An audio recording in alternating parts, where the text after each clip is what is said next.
na figura do de sempre. Dom Pedro III, olha as manchetes, limita a COAF após o órgão apontar movimentações de Toffoli e do filho Cássio. O timing é tudo. Timing é tudo na vida. Aí vem um especialista. Decisão de Dom Pedro III sobre o COAF sinaliza insegurança jurídica. E o pior é que ele tá certo nesse ponto aqui. Ele não conseguiu destrinchar também a insegurança jurídica como a Malu Gaspar fez. A gente vai chegar lá. Quem comenta sobre essas decisões de ocasião, como tá aqui no Estadão, né? Cara, após apontar Toffoli e o filho do Cássio, o Demetrio Magnoli, lá na Globo News. E só. Quanto a essa decisão do Moraes, ela tem alguma razão de ser. Não podemos viver num estado onde, sem nenhuma investigação autorizada por um juiz, se começa a fazer devassa financeira das pessoas. O problema é que essas decisões de Alexandre de Moraes coincidem com a questão do Banco Master. E é impossível se falar de uma coisa sem se falar de outra. Parece, inclusive por decisões de ministros do Supremo, Flávio Dino, Gilmar Mendes, limitando a possibilidade de CPIs quebrarem sigilos, tudo leva a crer que o Supremo está tentando colocar limites injustificáveis na investigação do Banco Master. Então é preciso tomar essas ações de Alexandre de Moraes, mesmo que tenham justificativa genérica, no seu contexto. E o contexto é o caso do Banco Master.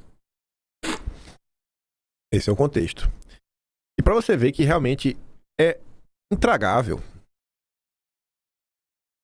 Era hoje já, né? 00:01.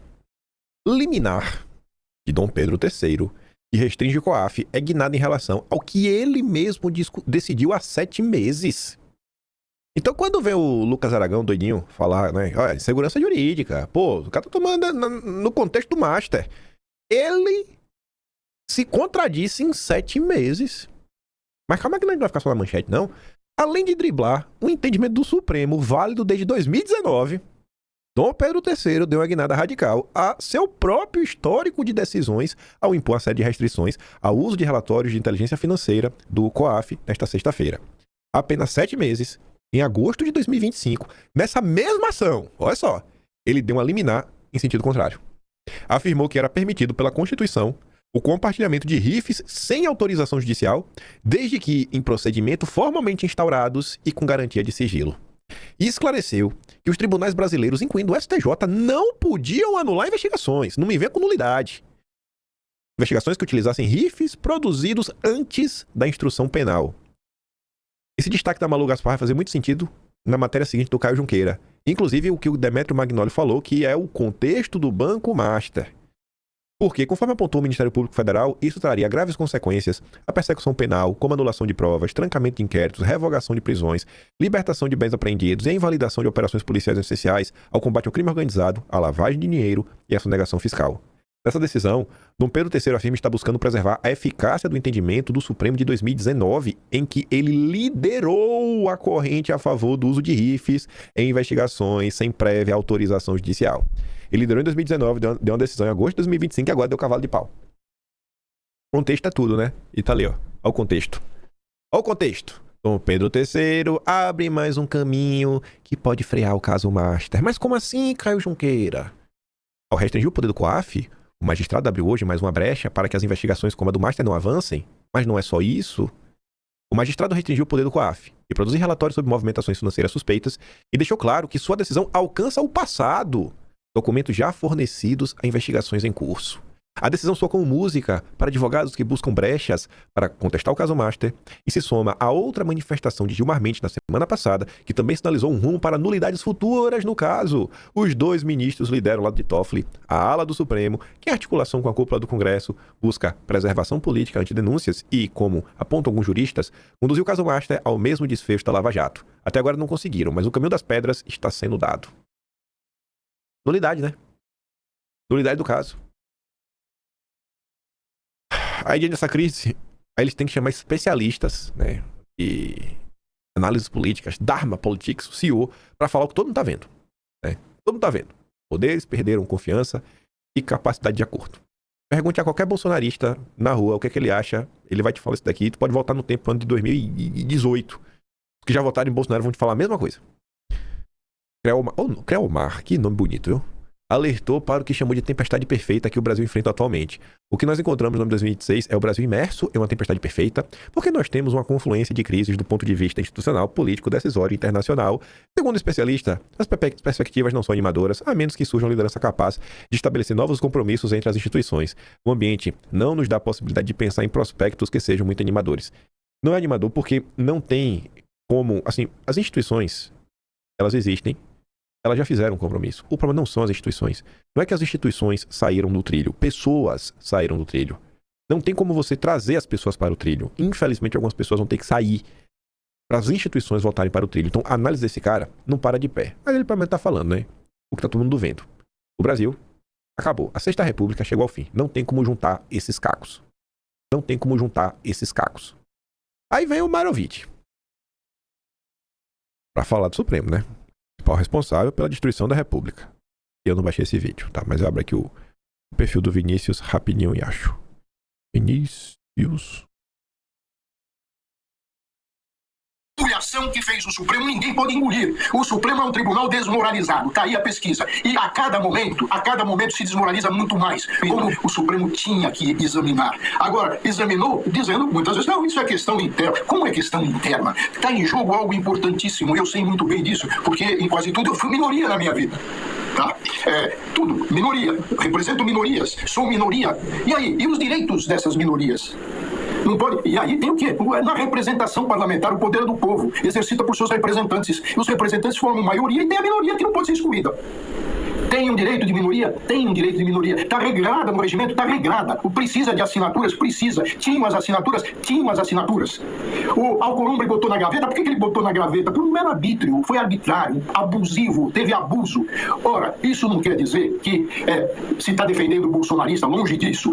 Que se está defendendo o governo, longe disso. Não, nós estamos defendendo o Estado de Direito, o Estado das leis. E a empulhação que fez o Supremo, ninguém pode engolir. O Supremo é um tribunal desmoralizado. Está aí a pesquisa. E a cada momento se desmoraliza muito mais. Como bem disse anteriormente a professora Lara. Ela disse o seguinte, eu vou aqui jogar um exemplo. Tem teto constitucional? Tem teto constitucional. Quem pode mudar o teto constitucional é o Congresso Nacional, não é o Supremo. O que fez o Supremo na véspera? Na véspera, mudou o teto constitucional para o quê? Para se ganhar mais. Se estabeleceu o quê? Algo que eles não podiam fazer, isso é da competência do Congresso. E falaram isso são disposições transitórias. Quer embuste maior do que isso? Disposições transitórias de quem não pode dispor. Ora, Fabiola, na véspera já fizeram uma, desculpa a expressão forte, uma obrada. Na véspera, passaram, cuspiram na Constituição, ultrapassaram o teto e ontem fizeram a empulhação e com o Gilmar na posição de varão de Plutarco. Ele é o varão de Plutarco, ele diz como é que é o comportamento dos juízes. O senhor, mirem nele e veja o que sai. Chega, né, Fabiola? Aqui nós poderíamos lembrar. Tá nervosão, viu? Esse velhinho aí tá cada vez mais bolsonarista. Vai surtar, vai ter um infarto. Aí do que ele tá comentando, né? Estadão, nem vou entrar na editorial em si, mas tá, o Estadão fez, não sei se vocês viram nos primeiros dias, o Supremo deu uma decisão que o teto constitucional deixou de ser o teto. Agora é basicamente 70 mil reais. Não, porque pode incorporar os penduricários, né? Aí tá. A farra dos super salários, que iam acabar, não acabou. Agora tá legalizado. Aí o Estadão fez a editorial para reclamar disso, então o Supremo debochou do Brasil. A intenção dos ministros era arrefecer o mal-estar na sociedade. O novo teto remuneratório para o Poder Judiciário e o Ministério Público só corroeu ainda mais a credibilidade da Corte. E aí na série histórica do Poder Data, né? Nunca tantas pessoas tiveram uma avaliação tão negativa do Supremo. E eu acho impossível isso aqui voltar atrás. A não ser que o povo, sei lá, volte a dormir, né? Igual o filme Matrix, dá uma pílula azul, você vai ficar burro. Só se for assim. Aí no meio dessa crise do judiciário, ela acaba caindo eleitoralmente por causa do Lula, que tá todo mundo vendo. Antigamente era só os bolsonaristas que falavam isso, mas agora a Globo News também começou a comentar, né? Aí a Pri bota ali um recorte. A gente sabe que para parte da população, o Supremo e o governo Lula são irmãos. Para parte. Parte da população. Qual parte é essa? A população que acompanha notícias. Qualquer brasileiro que sabe raciocinar minimamente percebe isso. Não precisa ser bolsonarista. É só acompanhar as notícias. E a população que ainda segue meio que imbecilizada, aí essa sim tá de boca aberta, não tem muito o que fazer. Mas escute só. Quanto repercute eleitoralmente essa decisão do Supremo, porque a gente sabe que para parte da população o Supremo e governo Lula são iguais, são irmãos, e se a gente olhar, a CPI, uma das coisas que a CPMI do INSS fez foi quebrar o sigilo do filho do presidente. Então, quanto isso também vai virar uma arma contra o governo a partir desse, chega para lá, o fim da CPMI. Isso dificulta até o governo, até agora o governo do presidente Lula não conseguiu definir uma abordagem clara. Era o que eu ia te perguntar, exatamente. Para essa crise. Essa semana, os ministros começaram a se posicionar. Então, você viu o Gleisi Hoffmann gravando vídeo, Rui Costa, o próprio presidente Lula na semana passada falou que o ovo da serpente foi chocado lá pelo Bolsonaro, mas a gente percebe uma passividade do governo, porque é difícil se posicionar sem melindrar o Supremo Tribunal Federal, porque para a população há uma continuidade entre Supremo e governo, né? E o que é curioso e até paradoxal é que o Supremo está insatisfeito com o governo Lula já há muito tempo, na linha, não defende mais a gente, não controla a Polícia Federal, mas o ônus dessa crise cai no colo do governo e o governo está tateando ainda, não consegue. Mas qual é o cálculo que o governo faz, que o executivo faz, Lula particularmente, em relação a toda essa crise? Porque ele de vez em quando faz uma frase de efeito, como essa questão do ovo de serpente, tentando jogar lá pro Bolsonaro, pro Roberto Campos Neto, o adiamento da intervenção. Do próprio Vocap, criticando o e depois ele recua e o circo vai pegando fogo ali, todo mundo brigando com todo mundo.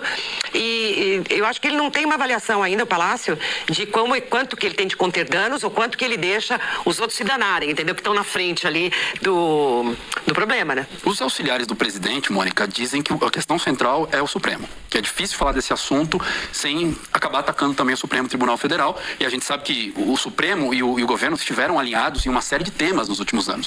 Tem toda a questão das emendas parlamentares, por limites no que o Congresso faz com as emendas, principalmente no julgamento da trama golpista, né? Você houve ali, eu diria, uma espécie de aliança tática ou tácita entre governo e o Tribunal Federal, uma sintonia, por uma causa que era justíssima, né? Assim, como é que pode existir uma causa justa em um julgamento que deveria ser técnico com o poder executivo? Como assim uma aliança? Como assim uma aliança justa? Assim, cara, a justiça precisa do apoio da presidência da República em quê? A justiça não é cega, é imparcial? Tu consegue ver assim um nível de maluquice? Aí eu te pergunto, aquele leitor e telespectador, ou sei lá, o cara que assiste a Globo News, até aqueles retardados que assistem a Globo, ele já sabe que Lula e o Supremo são uma coisa só. Aí ele vê o cara reforçando que Lula e o Supremo são uma coisa só, e ainda em ações tipicamente erradas, porque não deveria ter esse tipo de aliança. Mas como assim? Como assim uma aliança em torno disso? Faz o menor sentido. Eu até entendo se o governo, enquanto o presidente da República, para essa questão dos super salários, ele buscar apoio do judiciário para vir com a super medida para realmente moralizar o país, porque aí você envolve todos os poderes na discussão, porque envolve tudo isso aí, a magistratura como um todo, aí, enfim. Mas num julgamento, assim, não dá, velho. Aí depois eles estão se perguntando, quero o que fazer. E o governo não sabe o que fazer, o Lula não sabe o que fazer, porque o Lula sabe que se ele criticar, rapaz, vai dar ruim pra ele, porque ele tá criticando os amigos dele. Aí não pode ser assim.